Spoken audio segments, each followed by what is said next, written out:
yang saya ingin sampaikan, kita kembalikan masuk kepada tema gereja. Saudara tahu atau tidak, tapi sebenarnya pola gereja kita per 5 tahunan.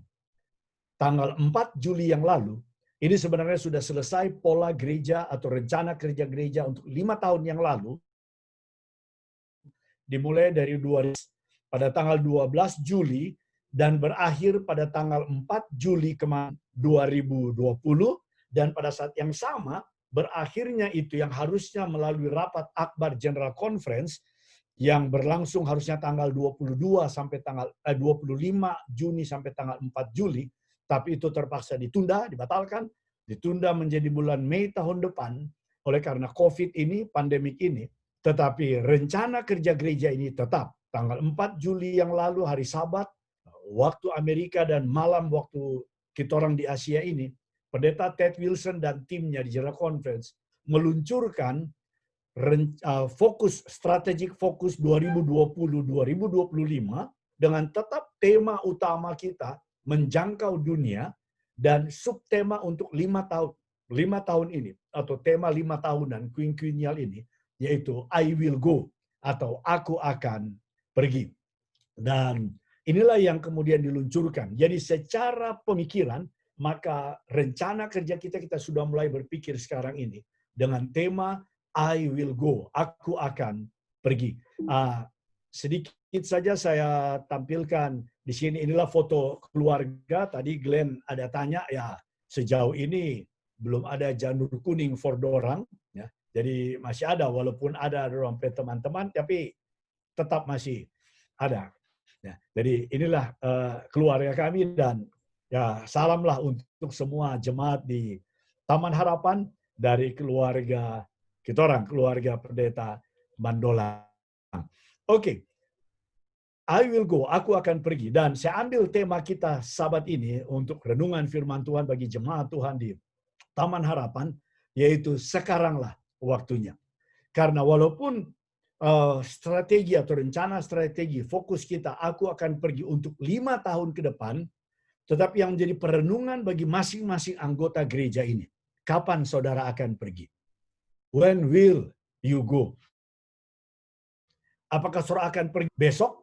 Ataukah saudara akan pergi minggu depan untuk bersama? Ataukah saudara akan pergi bulan depan? Atau mungkin saudara akan pergi triwulan depan? Atau nanti tahun depan? Atau nanti di akhir quinquennium ini? Tapi saya ingin memotivasi kita bahwa kita harus pergi dalam menjalankan misi ini. Dan waktu yang terbaik itu adalah sekarang ini. Nah, kalau kita kembali sedikit kepada tema gereja kita pada 5 tahun yang lalu, tema utama tetap besar, menjangkau dunia, reach the world.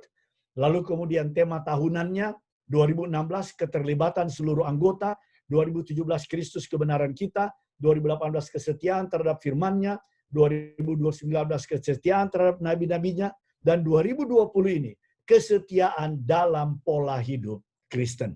Tadi ada pertanyaan atau dalam perbincangan, kenapa kok kita secara teori jago dalam menginjil, bahkan gereja ini menggunakan dana, kalau saudara lihat, kurang lebih 10% dari persepuluhan yang dikumpulkan, itu digunakan untuk operasional di dalam menjalankan pelatihan-pelatihan, penginjilan-penginjilan, dengan tema agar semua orang dapat dimobilisasi untuk bersaksi. Tetapi kenyataannya kita lihat hanya sedikit. Nah, di mana masalahnya? Dari sisi gereja, tadi Pendeta Sibi sudah sampaikan, secara gereja ini sudah jor-joran kalau orang Jakarta bilang. Cuma ini terpulang kembali kepada anggota. Dalam program kerja kita 5 tahun ini, terakhir 2016 sampai 2020, saudara lihat dimulai dengan 2016 keterlibatan seluruh anggota. Nah, bagaimana dengan umat Tuhan di Uni divisi kita? Berapa banyak anggota? Anggota 1,5 juta, berapa yang terlibat? Di Uni Barat, anggota 120.000, berapa yang terlibat? Dengan slogan keterlibatan seluruh anggota. Di Conference DKI Jakarta, yang anggotanya saya mungkin 30 atau 40.000, berapa pemahaman keterlibatan seluruh anggota ini diterapkan? Karena dari 2016 sampai 2020, ini tidak berhenti tema ini, tapi bertambah 2016 ditambah 2017 ditambah 2018 sampai 2020 di Jemaat Taman Harapan Berapa daftar anggota jemaat saudara? Berapa yang terlibat dalam slogan keterlibatan seluruh anggota? Ada 90%, 80%, 75%, 50% saudara yang tahu. Saya mau berikan kepada kita ada contoh yang baik yang mungkin menjadi teladan bagi kita sehubungan dengan pertanyaan tadi. Kok sepertinya kita tidak tergerak? 2016 yang lalu kami bersama dengan dukungan Prisma Ministry buat KKR di Rwanda. Kami adakan KKR itu di East Central Rwanda Conference. Satu conference kecil di ibu kota dari Rwanda, yaitu Kigali. Nah, informasi yang saya mau bagikan kepada saudara, bagaimana mereka melaksanakan keterlibatan seluruh anggota ini. Anggota gereja di conference di East Rwanda Conference ini, pada tahun itu, 126.000 anggota. Pendeta Glenn atau Pendeta Sibi. 126.000 anggota, kira-kira berapa jemaat mereka? Itu sama dengan Uni Barat pada zaman itu. Ya, sekarang bahkan 120.000. Di Uni Barat dengan keanggotaan hampir 120 ribuan, jumlah jemaat dan cabang hampir sama dengan di East Central Conference. 800 lebih. Jadi hampir sama dengan di Uni Indonesia kawasan Barat. Jadi mereka conference, ini Uni. Pertanyaan saya dengan 800 lebih gereja dan cabang. Berapa pendeta yang diperlukan? Di Uni Barat ada hampir 800 pendeta. Melayani semua yang 800-an lebih cabang dan jemaat. Pendeta Glenn, kalau kita orang pikirkan dengan pola pikir umat Tuhan, atau kalau ada anggota, ketua jemaat, perlu berapa pendeta di East Central Rwanda Conference untuk melayani 126.000 anggota dengan lebih dari 800 jemaat. Di Jakarta saja, Pak Saudara Repelt, ada hampir 40.000 anggota. Saya tahu pendetanya ada 160-an lebih, hampir 200 barangkali, dengan jemaat yang kurang lebih 180. Kalau dengan pola pikir ini, kira-kira berapa pendeta di East Central Rwanda Conference? Mungkin Pendeta Glenn boleh sekedar respon saja. Kira-kira, Jo, bukan ujian ini. Mungkin ada 500. Oke. Mungkin 500 pendeta. Karena Uni Barat dengan jumlah anggota dan jumlah jemaat dan kumpulan yang sama ada 800. Tapi suruh tahu ketika saya tanya ketua konferensi, ada berapa WDP pendeta di sini? Dia bilang, kita orang pendeta cukup banyak. Ada 44 pendeta. 44 pendeta melayani lebih dari 800 jemaat dan cabang-cabang dengan 126.000 anggota. Oleh karena itu dia bilang, pendeta kita akan cepat mati kalau cuma dorang kerja sendiri. Jadi siapa yang bekerja? Anggota. Disitulah keterlibatan seluruh anggota.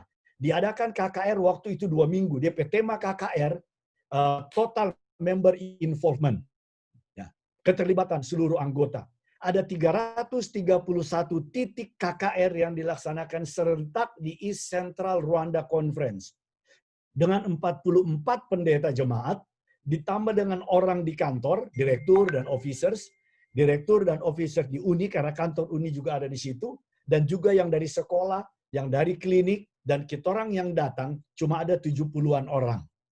Lalu siapa yang mengisi itu 260 titik KKR?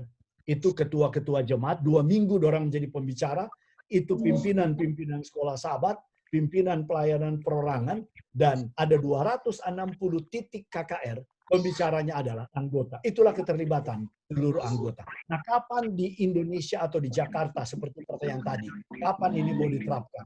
Tergantung terpulang kepada kita. Anggota waktu itu puas dilayani hanya dengan 44 pendeta untuk 800 jemaat dan 162.000 anggota. Kalau di DKI Jakarta kita orang rubah seperti ini, kira-kira bagaimana? Saudara Repel, reaksi dari umat Tuhan. Kalau pendeta di DKI diturunkan karena kondisi keuangan COVID ini dari 160, potong kurang 80 pendeta. Satu pendeta melayani 2 atau 3 jemaat. Di Rwanda satu pendeta melayani 20 jemaat, 16 jemaat. Jadi dia cuma khotbah satu sabat satu kali di satu jemaat, 13 sabat dia berputar, kurang baptisan terus tiap sabat karena anggota yang kerja. Nah, ini mungkin sehubungan dengan pelajaran sekolah sahabat kita dan pertanyaan tadi, ini terpulang kepada saya sebagai anggota jemaat. Maukah kita, padahal secara gereja ini sudah dicanangkan, tema ini sudah dicanangkan di beberapa wilayah gereja ini, itu sudah dilaksanakan keterlibatan anggota. Di Filipina, rasio pendeta dengan jemaat, rata-rata satu pendeta melayani 12 sampai 16 gereja. Dan di dalam laporan, semakin besar rasio satu pendeta melayani lebih banyak jemaat, maka lebih banyak anggota yang terlibat, yang mengajar, dan pendeta kurang datang membaptis, finalize mengajar, dan lebih banyak penginjilan atau jiwa yang ditobatkan. Bagaimana dengan DKI Jakarta, di mana jemaat Taman Harapan berada? Satu jemaat dilayani oleh berapa pendeta? Semua jemaat minta ada satu pendeta, supaya pendeta jauh urus semua. Nah, paradigma ini yang sekarang kita harus rubah. Oke, jadi gereja dan pelajaran sekolah sahabat kita adalah pelajaran yang sangat tepat. Nah, ketika kita bilang pola hidup Kristen, saya lompati saja ini yang tahun ini, saudara lihat saja cepat, karena waktunya, ini hanya tambahan tadi karena ada pertanyaan tadi. Ya. Jadi ini tema. Jadi kalau lihat pola gereja kita, rencana gereja kita, tahun 2020 adalah kesetiaan terhadap pola hidup Kristen, sudah dicanangkan tahun 2015 yang lalu. Saya yakin bahwa itu adalah visi Tuhan kepada pemimpin gereja kita. Karena memang ini sangat cocok dengan situasi pandemik tahun 2020 ini. Bahwa umat Tuhan harus menunjukkan pola hidup Kristen di tengah pandemik virus corona ini. Kehidupan Kristen adalah tabiat Kristus yang dikembangkan dan disempurnakan dalam tabiat orang Kristen dalam hidup setiap hari. Dan inilah yang akan menarik orang lain datang kepada Kristus. Dan saudara-saudara, mari kita sedikit lihat situasi dunia sekarang ini. Jejak penyebaran virus corona di dunia. Ini saya lihat di website tanggal 14 Juli dan terakhir kemarin tanggal 17 Juli. Dilakukan oleh Johns Hopkins University. Nah, ada 214 negara yang sudah terpapar virus corona. Tanggal 14 Juli ada 13.127.000 kasus. Tanggal 17 Juli hanya 3 hari menjadi 13.800. Jadi naik sekitar 700.000 ya, dalam 3 hari. Kasusnya udah divisi kita ini ada 642. Di Indonesia sampai kemarin 83.130. Kematian di seluruh dunia 573 tanggal 14 dan tanggal 17 sudah menjadi 590.000. Naik sekitar berapa ini? 17.000 korban dalam 3 hari. Di divisi kita kematian 13.000. Di Indonesia kematian 3.957. Nah, apa yang terjadi dengan dunia ini? Dampak dari COVID-19 ini. Ya, terjadi krisis kesehatan, seperti gambar yang saudara lihat itu kuburan yang dibangun di Brasil. Karena Brasil juga tinggi pandemik virus corona ini. Jadi kuburan sudah dipersiapkan dan hanya dalam beberapa hari so penuh itu. Dampak lingkungan terjadi, ada positif, ada negatifnya, dampak sosial dan krisis sosioekonomi. Nyonya White menuliskan dalam Review and Herald tanggal 15 Agustus tahun 1907, 100 tahun yang lalu. Kita perlu menyadari bahwa kita sedang hidup pada masa yang kritis. Tidak ada waktu yang akan hilang jika kita membuat kesan yang benar dengan pekerjaan. Jadi saudara-saudara, saudara lihat kita berada dalam situasi yang kritis. Kritis dalam keadaan dunia sekarang. Ini sudah dinubuatkan oleh Nyonya White, dituliskan oleh Nyonya White yang lalu. Bahkan Rasul Paulus dalam Roma 13 ayat 11 mengatakan, hal ini harus kamu lakukan karena kamu mengetahui keadaan waktu sekarang, yaitu bahwa saatnya telah tiba bagi kamu untuk bangun dari tidur. Sebab sekarang keselamatan sudah lebih dekat bagi kita daripada waktu kita menjadi percaya. Nah, saudara-saudara, tidur rohani. Berapa di antara kita yang masih tertidur rohani yang harusnya sudah dibangunkan oleh keadaan ini? Jadi, Paulus pun, firman Tuhan pun menuliskan bahwa memang inilah saatnya. Dan kita harus bangun dari tidur rohani. Oleh karena mengapa? Keselamatan itu sudah lebih dekat daripada waktu kita menjadi percaya. Kedatangan Tuhan yang sudah semakin dekat. Oleh karena itu umat-umat Tuhan, apapun situasi kita, inilah saatnya. Nah, untuk itu saya ingin membawa cerita pikiran kita kepada pengalaman sedikit. Saya sebenarnya mau uraikan, tapi waktu kita, saya percepat saja cerita tentang Mordekai dan Esther. Cerita itu terjadi Esther 2 ayat 17, Esther diangkat menjadi ratu pada bulan ke-10, yaitu bulan Tebet, tahun ke-7 pemerintahan Ahasveros. Ya. Cerita detailnya, sudah tahu, saya tadinya mau uraikan detailnya seperti bercerita, tapi waktu kita sangat pendek. Saya berikan dua poin-poinnya saja. Dia sudah diangkat menjadi ratu. Dan sesudah diangkat menjadi ratu, pada hari itu, pada waktu-waktu itu, Mordekai yang bertugas bekerja di pemerintah kepada raja, menjaga gerbang pintu di kerajaan, mendengar rencana dari Bigtan dan Teres yang sakit hati kepada Ahasveros untuk membunuh raja.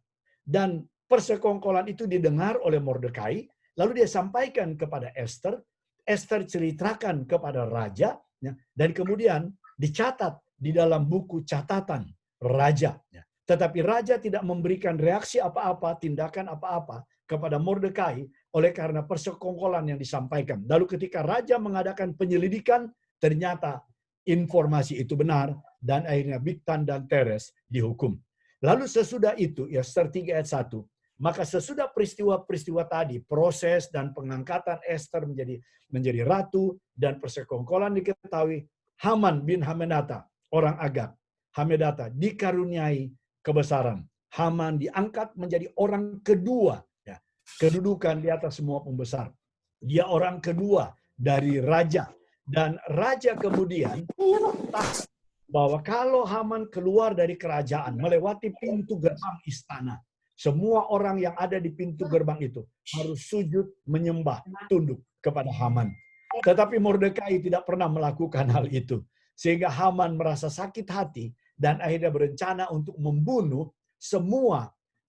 Haman, Mordekai, bahkan semua bangsanya, yaitu orang-orang Yahudi. Dan untuk meluluskan rencana jahat Haman membinasakan orang-orang Yahudi, dia berkata kepada raja bahwa dia akan memberikan 10.000 talenta perak kepada perbendaharaan raja. Nah, berapa banyak kalau 10.000 talenta perak ini, saudara-saudara? Satu talenta perak beratnya kurang lebih 34 kilogram. Jadi kalau 10.000 talenta perak, saudara bayangkan, Haman rela memberikan 340 ton. Jadi kalau kali 10, kali 34 ini, 340.000 kilogram perak. 340 ton. Saudara bisa bayangkan Haman sebagai orang kedua, berapa banyak kekayaan Haman pada zaman itu. 340 ton perak, saudara-saudara. Ini bukan cuma gram atau bukan cuma kilogram. Saya coba banding bagaimana kita bisa membayangkan 340 ton perak. Ini saya coba searching. Ini mobil atau truk terbesar yang pernah dibuat manusia. Bernama Belas 75710. Kapasitas angkut mobil ini tidak boleh jalan di jalan raya. Ini cuma boleh jalan di pertambangan, ya, untuk membawa bahan-bahan tambang. Kemampuan mobil ini, saudara bayangkan itu orang-orang naik situ berat besarnya, 496 ton satu kali angkat. Belas ini dibuat di Belarusia untuk pertambangan di Rusia. Panjangnya 20 meter, lebarnya hampir 10 meter, tingginya 8 meter. Nah, ini kendaraan terbesar yang pernah buat. Lalu kemudian ini ada di Indonesia, ini dipakai di Freeport. Kalau ada yang saudara-saudara di Jemaat Taman Harapan yang pernah ke Freeport, yaitu Caterpillar 797F. Ini kerutan kedua terbesar. Nah, dia punya daya angkut 400 ton. Dan kalau dengan muatan, maka berat mobil ini, Caterpillar 797F ini, 687 ton. Jadi berat mobil ini sendiri adalah 287 ton dengan muatan bisa 400 ton. Panjangnya lebar 9 meter, panjang 6 meter, tinggi 6 meter, lebar 14 meter. Saya coba cek, itu bannya, saudara lihat bannya itu 4 meteran lebih. Ya. Bannya saja harganya itu $69.000, hampir $70.000 satu. Jadi baru bannya saja semua hampir 1 miliar rupiah satu ban. Nah, saya coba bangun ini. Jadi inilah sogok saya mau katakan yang digunakan oleh Haman.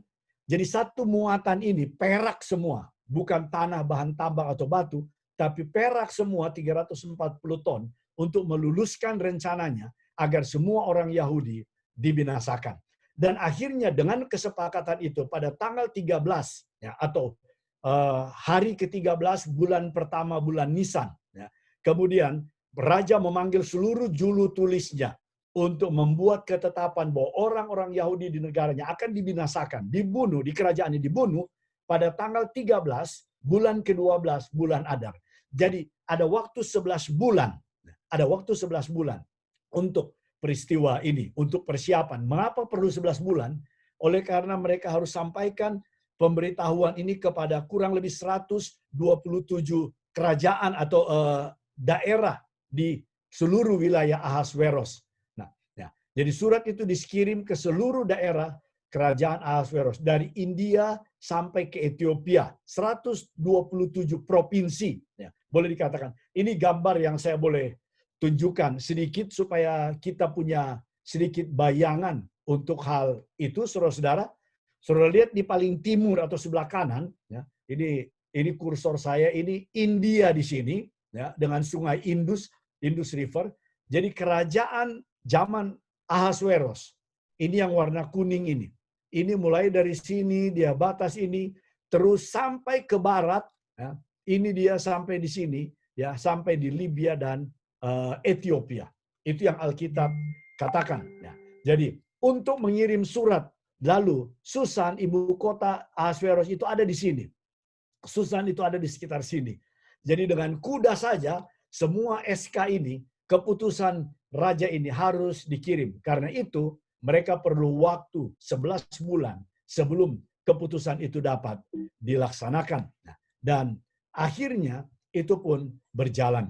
Dan mendengar hal itu, Mordekai berduka, mereka kawin kabung, lalu Esther mengetahui hal itu, dan sesudah Esther mengetahui hal itu, Esther kemudian berpikir dia harus melakukan sesuatu atas desakan Mordekai. Dan akhirnya segala sesuatu dilakukan. Esther menghadap raja, kita tahu ceritanya, dia undang raja datang ke pesta pertama, dia undang raja dan Haman untuk datang ke pesta kedua kali, dan karena begitu senangnya Haman ketika dia pulang untuk diundang pada kedua kali, dia ceritakan kepada keluarganya kesenangannya dan kebenciannya terhadap Mordekai. Akhirnya dia bangun tiang setinggi 50 meter atau 22,5 meter. Oh, saya salah ketik. Karena 1 meter itu, 1 hasta itu 45 cm. Jadi tiang setinggi 22,5 meter untuk menggantung Mordekai. Dan sesudah itu kemudian dia datang pada pagi hari esoknya sebelum pesta yang diundang oleh Esther. Tapi pada malam hari itu raja tidak dapat tidur. Lalu membacalah tulisan-tulisan, catatan-catatan kerajaan. Didapati bahwa Mordekai pernah berbuat baik dengan memberitahukan persekongkolan yang dilakukan. Lalu raja tanya, apa yang pernah dibuat? Oh, tidak ada, belum pernah ada hadiah penghargaan. Lalu dia tanya, siapa yang ada di muka sana? Oh, Haman. Haman dipanggil. Dan singkat cerita, Haman ditanya apa yang harus dilakukan, dia pikir untuk dia katakan semua, harus dipakaikan pakaian raja, pakai mahkota, pakai kuda kerajaan.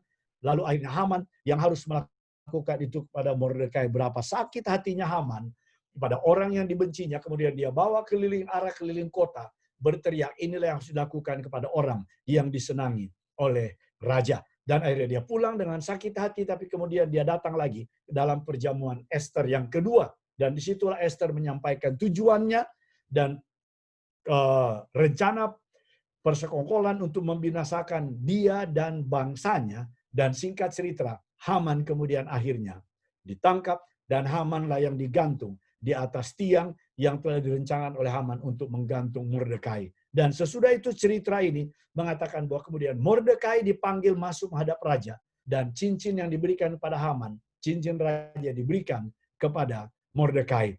Dan sejak itu kemudian Mordekai menuliskan surat sanggahan. Karena keputusan raja tidak dapat ditarik kembali, akhirnya Mordekai membuat keputusan pada tanggal 23 bulan ketiga. Jadi 2 bulan, saudara-saudara, prosesnya ketika SK pertama keluar bahwa orang Yahudi akan dibunuh, dibinasakan pada tanggal bulan ke-12 pada tanggal 13.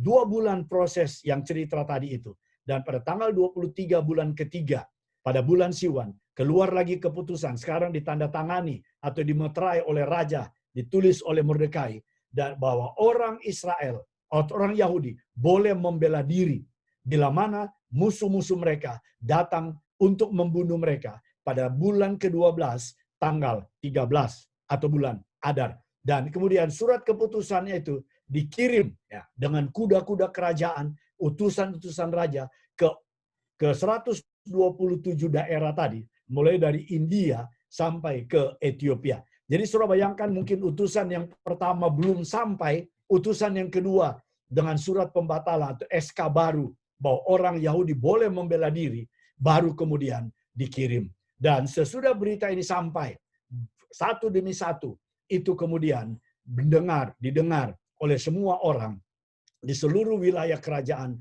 Ahasveros, dan akhirnya ada sukacita. Dan yang terjadi pada bulan 12 bulan Adar tanggal 13, orang-orang Yahudi mengalahkan pembenci-pembenci mereka. Dan pada hari ke-14 menjadi hari perjamuan dan sukacita. Dan sejak itu Mordekai kemudian diangkat menjadi orang kedua bagi kerajaan di kerajaan Ahasveros. Sebelum saya lanjutkan, saya mau Oke, mudah-mudahan saudara bisa lihat ini. Nah, saudara-saudara, seperti cerita tadi, bahwa virus corona sekarang sudah menyebar ke seluruh dunia ini. Saudara lihat itu warna merah. Bisa lihat ini? Sorry, bisa lihat ada peta ini? Pendeta Glenn? Belum, Pastor. Ada kelihatan? Ya? Belum. Oh, belum. Oh, cuma slide ya. Belum, Pendeta. Aduh, saya lupa. Oke, saya coba share lagi satu. Kalau untuk sekedar melihat keadaan kita sekarang ini. Nah, sama dengan keadaan Bang. Ini boleh dilihat? Sudah. Oke. Terus saudara, inilah penyebaran peta virus corona. Nah, yang merah sekali itu kasus yang tertinggi ada di Amerika. Kemudian ada di sini, saudara lihat kursor saya ini ada Brasil, ya, dengan 961 kasus per 100.000. Lalu kemudian juga di bawah itu adalah Rusia. Dan Indonesia ada di sini. Indonesia dalam peta ini kasusnya 31 orang per 100.000. Nah, saya berikan gambaran ini menunjukkan kepada kita bahwa betapa gentingnya krisis, betapa kritikalnya dunia kita sekarang ini dalam situasi ini. Kalau ini tidak terkendali oleh campur tangan Tuhan, saudara bisa lihat apa yang terjadi. Tapi dari sisi gereja, yang saya mau ingin tunjukkan pada saudara di sini, dari 13.800.000 kasus, sampai saat ini ada kemarin 590 jiwa yang meninggal. Pertanyaan saya, dalam misi gereja kita untuk penyelamatan jiwa, seperti pelajaran sekolah sahabat kita, apakah yang 590.000 jiwa yang sudah meninggal ini meninggal dalam Kristus? Atau berapa persen di antara mereka yang binasa, mati karena virus corona, dan juga akan binasa untuk selama-lamanya dengan kematian yang kedua karena mereka tidak bertemu atau mengenal Kristus. Dan inilah yang menjadi beban kita, betapa mendesaknya pelayanan atau ini kenapa jadi ini yang muncul ya. Maaf, saya mau ganti kembali ke saya punya screen ini. Mungkin mesti dipindah ke ini.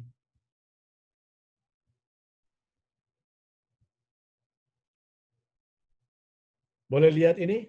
Oke. Nah, baik. Kita lihat dengan cerita ini dan membandingkan keadaan virus corona sekarang, kita seperti pada zaman bangsa Yahudi pada Esther dan Mordekai, bahwa sudah ada ultimatum bahwa pada tanggal 13 bulan ke-12 seluruh orang Yahudi akan dibinasakan. Kita orang tidak tahu berapa lama pandemik virus corona ini masih akan berlangsung. Dan berapa banyak lagi orang yang akan terinfeksi, lalu berapa banyak lagi yang akan meninggal karena vaksinnya kita masih belum dapatkan. Dan pemerintah atau negara ini belum dapatkan. Oleh karena itu, ayat inti yang sudah dibacakan tadi. Saya kutip ini tapi saya tidak baca. Dalam New King James Version ada kata I will go. Esther katakan, aku akan pergi kepada raja. Bahasa Indonesianya saja. Maka Esther menyuruh menyampaikan jawab ini kepada Mordekai. Pergilah, kumpulkanlah semua orang Yahudi yang terdapat di Susan. Dan berpuasalah untuk aku. Jangan makan dan jangan minum 3 hari lamanya. Baik waktu malam, baik waktu siang. Aku serta dayang-dayangku pun akan berpuasa demikian. Kemudian aku akan masuk menghadap raja. Sungguh pun berlawanan dengan undang-undang. Kalau terpaksa aku mati, biarlah aku mati. Situasi begitu kritis. Kebinasaan sudah ada di hadapan mereka. Tapi inilah respons Esther. Esther berani melakukan sesuatu. Esther mengambil keputusan, oke, aku akan pergi. I will go. Dan aku akan pergi sekarang. Karena sekaranglah waktunya. Nah, 3 buah pikiran kita orang akan ambil. Dalam sikap Esther, aku akan masuk menghadap raja. Aku akan pergi menghadap raja. Ya. Tapi sebelum dia pergi menghadap raja, Esther melakukan persiapan rohani. Pergilah, kumpulkanlah semua orang Yahudi di Susan, dan berpuasalah untuk aku 3 hari lamanya. Aku pun akan berpuasa. Terus saudara, dalam kita pergi memberitakan kabar keselamatan. Seperti tadi, kenapa banyak di antara kita orang ini masih melempem? Yang pertama, sudahkah kita melakukan persiapan? Saya kutip kembali ayat ini. Kutipan ini, kita perlu menyadari bahwa kita sedang hidup pada masa yang kritis. Tidak ada waktu yang akan hilang jika kita membuat kesan yang benar berkaitan dengan pekerjaan. Nah, apakah kita sadar bahwa kita berada pada masa yang kritis? Dan kalau kita sadari hal ini, maka kita akan segera berangkat. Nah, kita tidak akan tunggu. Ya, kita akan tidak tunggu besok, tunggu lusa, tunggu minggu depan. Tapi inilah waktunya. Kita akan pergi. Esther meminta Mordekai mengadakan persiapan rohani. Dan dia sendiri, bukan hanya orang lain, tapi dia pun melakukan persiapan rohani. Untuk kita masing-masing, saudara-saudara, apa persiapan rohani kita? Berdoa setiap hari. Membaca Alkitab setiap hari. Terima kasih tadi. Gereja sudah dimulai dengan follow the Bible. Walaupun saya agak bingung dengan pemahaman ini. Mungkin ada sedikit miss antara gereja, General Conference, divisi, dan yang terjadi di jemaat.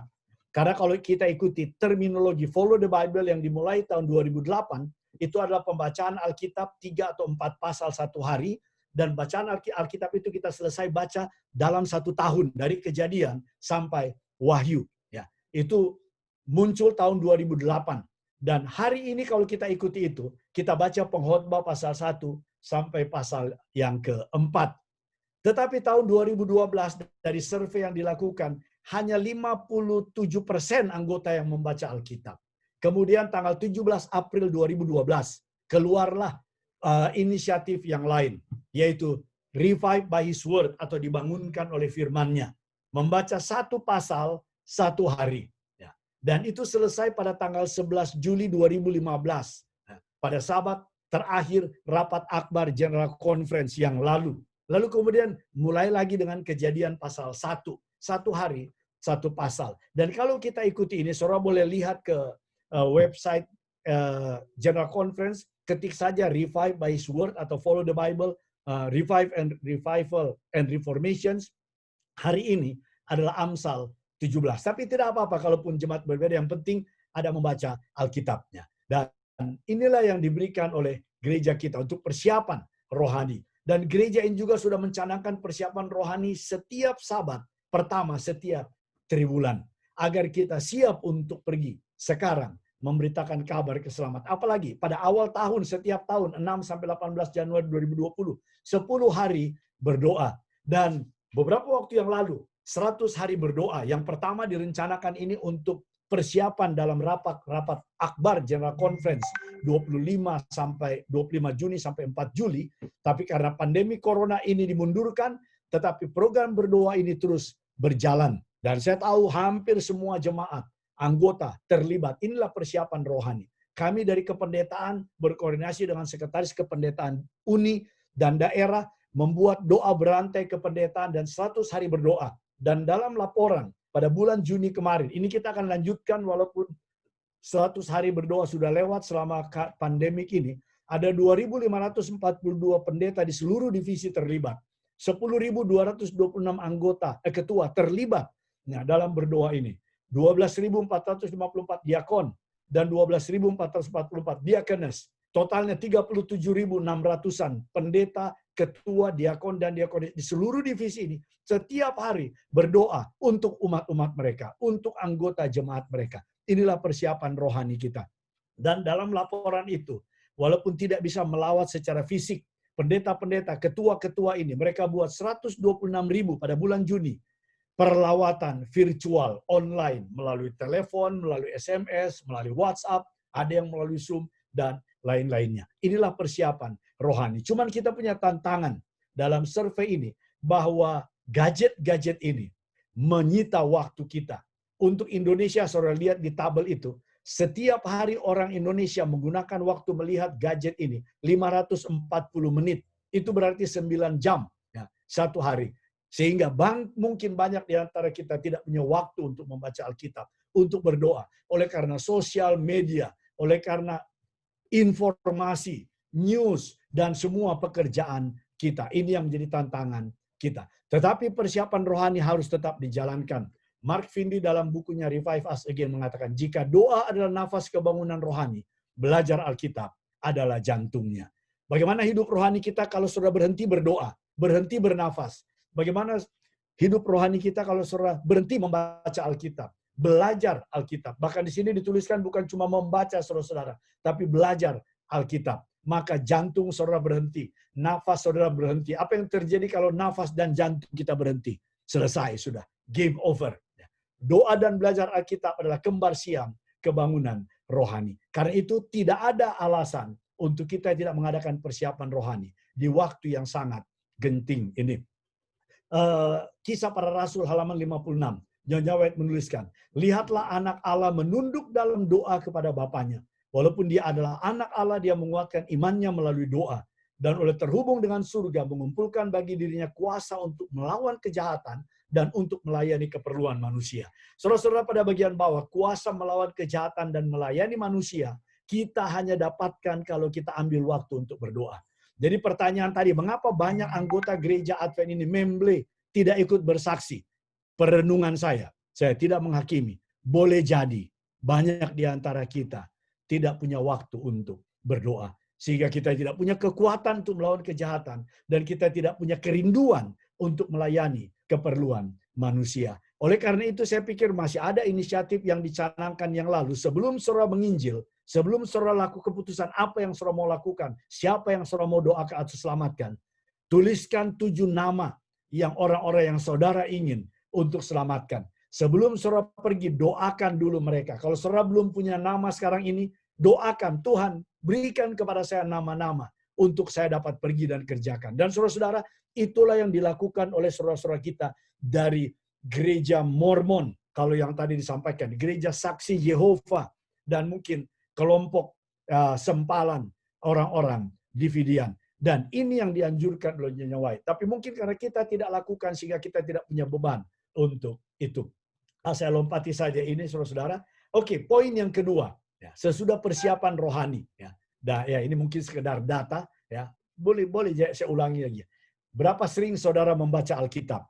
Dalam survei GCMS 2013, General Conference Membership Survey yang dilakukan 2013 yang lalu, yang hijau besar ini, hijau tua, hanya 42% anggota gereja yang membaca Alkitab lebih atau setiap hari atau lebih dari sekali dari setiap hari. Kemudian yang 32% ya more than once a week, lebih dari sekali seminggu. Ya. Lalu kemudian yang kuning itu ya kira-kira sekali seminggu. Ini membaca Alkitab. Berapa sering saudara terlibat dalam ibadah pribadi? Ya. Dikatakan 39% yang lebih dari satu kali seminggu. Ya, setiap hari atau lebih dari satu kali setiap hari, daily or more than once a day. Ya. Jadi setiap hari atau lebih dari sekali sehari. Kemudian yang hijau muda ini lebih dari sekali seminggu. Jadi ini yang menjadi perenungan kita. Berapa banyak pelajaran Alkitab pribadi dan doa menolong saudara bertumbuh dalam kehidupan rohani saudara. 53% mengaku dalam survei itu sangat besar pengaruhnya.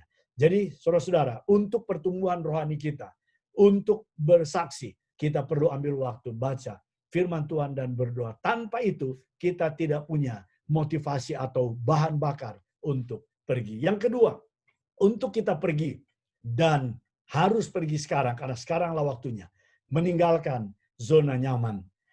Di dalam ayat tadi, dan kemudian aku akan masuk menghadap raja, sungguh pun berlawanan dengan undang-undang. Esther harus meninggalkan zona nyaman. Tinggal di puri, di istana, di tempat di mana dia tinggal. Tetapi sekarang dia harus tinggalkan itu karena dia harus menghadap raja dengan konsekuensi bahwa itu adalah melanggar undang-undang bila mana tidak dipanggil oleh raja. Nah, bagaimana dengan kita? Kita pun harus meninggalkan zona nyaman kita kalau kita ingin melakukan tugas yang Allah berikan kepada kita. Bukan hanya untuk kehidupan rohani kita, tetapi juga untuk pergi dan menyelamatkan orang lain. Dengan pandemik virus corona ini kita harus bekerja dari rumah. Ini juga satu bagian kita tinggalkan zona nyaman. Kantor, tempat kita bekerja, tidak lagi menjadi tempat kita untuk bekerja. Dan harus di rumah. Kita harus belajar dari rumah. Kita harus berbakti dari rumah. Ini juga adalah zona nyaman yang kita sudah harus tinggalkan. Kita harus selalu pakai masker. Tidak nyaman orang pakai masker. Kita harus sering cuci tangan. Kita harus selalu jaga jarak. Dan sekarang kita berbakti lewat Zoom, Facebook, YouTube, dan lain-lain. Dan sekarang pendeta-pendeta, ketua-ketua kita harus melawat secara virtual atau online.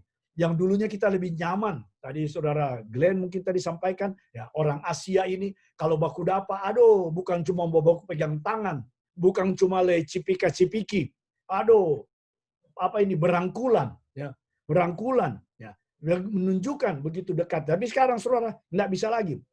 Sekarang kita harus menggunakan semua sarana media itu melaksanakan pelayanan kita. Sekarang para pelayan gereja harus belajar untuk menggunakan semua teknologi informasi ini. Dan inilah zona-zona nyaman yang semua kita harus tinggalkan. Di dalam Christian Service, halaman 158, Nyonya White tuliskan, pekerjaan yang gagal dilakukan oleh gereja pada waktu damai dan kemakmuran. Mereka harus melakukannya pada masa krisis yang hebat, dalam keadaan yang paling mengecewakan dan menakutkan. Saudara lihat, inilah kita sekarang.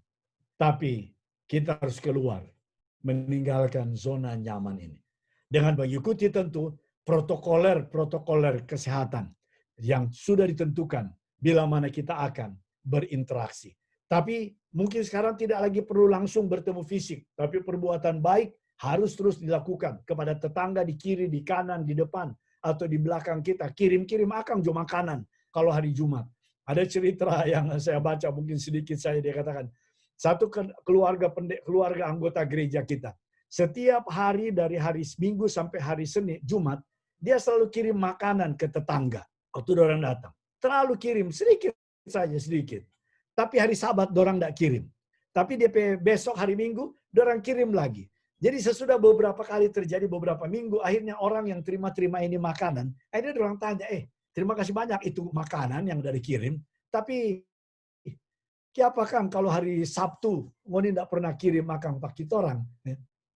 Jadi itu menjadi pembuka jalan, dan akhirnya dari situ kemudian terjadi dialog, dan kemudian mereka sudah jadi bersahabat karena sudah ada perbuatan baik, dan akhirnya mereka rindu untuk belajar mengikuti teladan itu. Dan akhirnya mengenal kabar baik keselamatan ini. Dan sekarang ini kita harus tinggalkan keadaan ini. Kita tidak lakukan mungkin yang lalu pada waktu damai sebelum COVID-19 ini, ya. Tapi sekarang di tengah-tengah krisis hebat, ini kita harus lakukan. Tapi puji Tuhan, dalam 1 minggu terakhir kami bertemu dengan setiap uni, laporan-laporannya bahwa penarikan jiwa tetap hampir sama dengan atau dengan waktu di mana COVID ini tidak ada.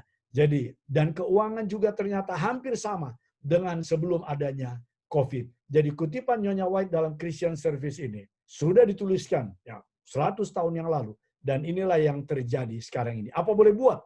Dalam situasi krisis hebat seperti ini, kita harus siap untuk pergi, meninggalkan zona nyaman, dan melakukannya sekarang ini. Oleh karena waktu kita semakin singkat sebelum lebih banyak orang yang binasa. Poin yang ketiga yang terakhir, kita harus siap hadapi konsekuensi. I will go. Sekaranglah waktunya. Kita harus siap hadapi konsekuensi. Ketika Esther dikatakan melakukan hal ini, dia katakan, kalau terpaksa aku mati, biarlah aku mati. Esther pergi untuk menyelamatkan bangsanya. Karena kalau dia tidak pergi, pada hari ke-13, bulan ke-12, yaitu bulan Adar, maka bangsanya akan dibinasakan. Dan waktu itu hanya tinggal kurang lebih 9 atau 10 bulan lagi sejak dekret itu dikeluarkan. Esther pergi dan rela menghadapi konsekuensinya untuk penyelamatan jiwa-jiwa. Pelajaran sekolah sahabat kita hari ini, temanya melihat orang melalui sudut pandang Yesus Kristus, melalui cara Yesus Kristus. Bagaimana caranya? Yesus melihat jiwa-jiwa itu adalah mereka untuk siapa dia sudah berkorban. Dia sudah menghadapi konsekuensinya. Ketika Yesus masih hidup, dia datang kepada Nikodemus, kepada siapa saja, ya, karena mereka adalah orang-orang untuk siapa dia telah berkorban. Efesus pasal 2, Efesus Filipi pasal 2 mengatakan, dia meninggalkan tahta kemuliaan surga, datang mengambil rupa manusia, menjadi seorang hamba, bahkan mengalami penderitaan dan rela mati dengan kematian yang paling hina, yaitu mati di atas kayu salib. Walaupun dia belum tiba di Golgota, tapi dia melihat setiap orang di sekelilingnya itu. Untuk mereka ini, aku telah tinggalkan surga. Aku telah korbankan itu. Dan aku akan mengorbankan hidupnya. Inilah yang dilakukan oleh Esther. Inilah juga yang Yesus lakukan kemudian. Untuk kita, mampukah kita? Atau sudah adakah pemikiran kita bahwa kita pun harus pergi untuk menyelamatkan orang-orang yang hilang? Bukan karena mereka akan hilang, tetapi karena kita juga sudah berkorban untuk mereka. Kita sudah ambil waktu untuk mendoakan mereka. Kita sudah tulis nama mereka. Kita sudah doakan mereka sekian lama. Dan kita pun harus pergi dan rela menghadapi konsekuensi. Kita pun harus melayani di semua strata umat manusia ini. Ibu Grace tadi sampaikan, mengapa ada orang mencibir kalau kita hanya melayani itu? Tidak perlu khawatir. Tidak usah pikirkan itu. Karena untuk mereka juga Yesus sudah mati. Cuma pertanyaannya, apakah konsekuensi yang kita sudah hadapi untuk kita pergi dan menyelamatkan mereka pada masa sekarang ini? Matius 28 ayat 19 dan 20 katakan, karena itu pergilah, jadikanlah semua bangsa muridku dan baptislah mereka dalam nama Bapa dan Anak dan Roh Kudus. Dan ajarlah mereka melakukan segala sesuatu yang telah kuperintahkan kepadamu. Dan ketahuilah, aku menyertai kamu sekalian sampai kesudahan. Saudara-saudara, untuk pergi, kita harus persiapkan. Kita harus berani tinggalkan zona nyaman ini. Lalu kita harus berani menghadapi konsekuensi. Sehingga kita dapat melakukan perintah agung Yesus Kristus ini. Dan saudara-saudara, I will go. Sekaranglah waktunya. Bukan besok, bukan minggu depan, atau bulan depan. Apapun konsekuensinya. Kita tidak tahu, saya tidak punya waktu untuk menguraikan hal itu, tetapi yang ada pada kita bahwa untuk pergi menyelamatkan jiwa, inilah waktunya sesuai dengan tema gereja kita. Walaupun memang ada konsekuensi yang kita harus lakukan untuk itu. Kita rela untuk menghadapi apapun konsekuensinya. Tapi kita tahu, seperti cerita Esther, itu adalah happy ending. Konsekuensi yang dilakukan adalah keselamatan bagi seluruh bangsanya, bangsa Yahudi pada waktu itu. Dan hal yang sama juga akan terjadi. Kita akan melihat jiwa-jiwa yang diselamatkan dengan penuh sukacita karena siap menghadapi konsekuensinya. Untuk itu, saudara-saudara, lakukanlah hal ini. Adakan persiapan rohani setiap hari dalam hidup saudara. Dan ambillah keputusan bahwa saudara rela untuk meninggalkan zona nyaman saudara. Untuk pergi ke tempat jiwa-jiwa itu berada. Untuk memberikan sesuatu kepada mereka. Waktu kita yang kita gunakan untuk berdoa. Pemberian kita, perbuatan-perbuatan baik kita. Itu termasuk hal-hal yang kita harus tinggalkan atau kita harus berikan. Adalah bagian dari zona nyaman untuk penyelamatan jiwa-jiwa. Dan yang ketiga, kita siap untuk menghadapi konsekuensinya, apapun itu. Bahkan kalau perlu dalam banyak cerita kematian sekalipun seperti Esther, seperti Yesus, kita siap dalam misi penyelamatan jiwa-jiwa. Maka Esther menyuruh menyampaikan jawab ini kepada Mordekai. Pergilah, kumpulkanlah semua orang Yahudi yang terdapat di Susan, dan berpuasalah untuk aku. Jangan makan dan jangan minum untuk 3 hari lamanya. Baik waktu malam, baik waktu siang. Aku serta dayang-dayangku pun akan masuk menghadap raja. Sungguh pun berlawanan dengan undang-undang. Kalau terpaksa aku mati, biarlah aku mati. Saudara-saudara, 3 hal yang harus dilakukan oleh umat-umat Tuhan untuk pergi, dan sekaranglah waktunya. Adakan persiapan rohani. Setiap hari jangan sampai lalai. Yang kedua, ambillah keputusan bahwa saudara rela untuk meninggalkan zona nyaman saudara. Apapun zona nyaman itu, pengorbanan sekalipun. Dan yang ketiga, saudara siap untuk menghadapi konsekuensi di dalam penyelamatan jiwa-jiwa. Di dalam kutipan Christian Service halaman 136, ada waktu pergolakan di hadapan kita. Tetapi marilah kita tidak mengucapkan satu pun kata tidak percaya atau kecewa.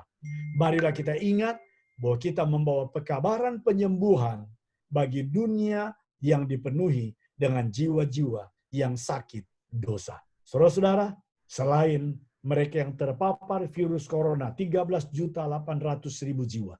Selain mereka yang sudah menjadi korban, meninggal oleh karena paparan virus corona ini, sekitar 500.000 jiwa lebih. Masih ada hampir kurang lebih 7 miliar jiwa yang ada di sekeliling kita, yang sedang sakit dosa. Dan kitalah satu-satunya gereja. Kitalah satu-satunya kumpulan orang percaya akhir zaman ini. Gereja yang sisa, yang memiliki pekabaran penyembuhan. Saya mau katakan, di lebih dari 30.000 denominasi gereja Kristen sekarang ini yang ada di dunia ini, hanya satu gereja Masih Advent hari yang ke-7 yang membawa pekabaran penyembuhan bagi dunia yang dipenuhi dengan jiwa-jiwa yang sakit dosa. Dan siapa gereja Masih Advent ke-7 itu? Saudara dan saya, umat-umat Tuhan di jemaat Taman Harapan, dan semua kita. Oleh karena itu, inilah yang kita miliki. Dan untuk itu, saudara, apapun konsekuensinya, kalimat yang pertama, firman Tuhan, inspirasi Allah, pena Ilham mengatakan, jangan mengucapkan satu pun kata tidak percaya atau kecewa. Walaupun ada penolakan, ada pelecehan barangkali, ada yang tidak menghargai, jangan pernah mengucapkan satu kata tidak percaya atau kecewa. Tapi tetap setia, tetap teguh dalam iman saudara, karena kita memiliki pekabaran penyembuhan yang kita harus sampaikan kepada orang di dunia ini, yang jiwa-jiwa yang sakit dosa, yang boleh jadi itu adalah anggota keluarga kita, boleh jadi itu adalah tetangga kita, boleh jadi itu adalah teman kerja kita, rekan kerja kita, atau siapa saja yang kita akan jumpai, yang masuk dalam daftar yang kita ingin selamatkan. Dan kita tidak punya waktu, karena sekaranglah waktunya. Besok boleh jadi terlambat. Tuhan menolong dan memberkati kita adalah doa dan harapan.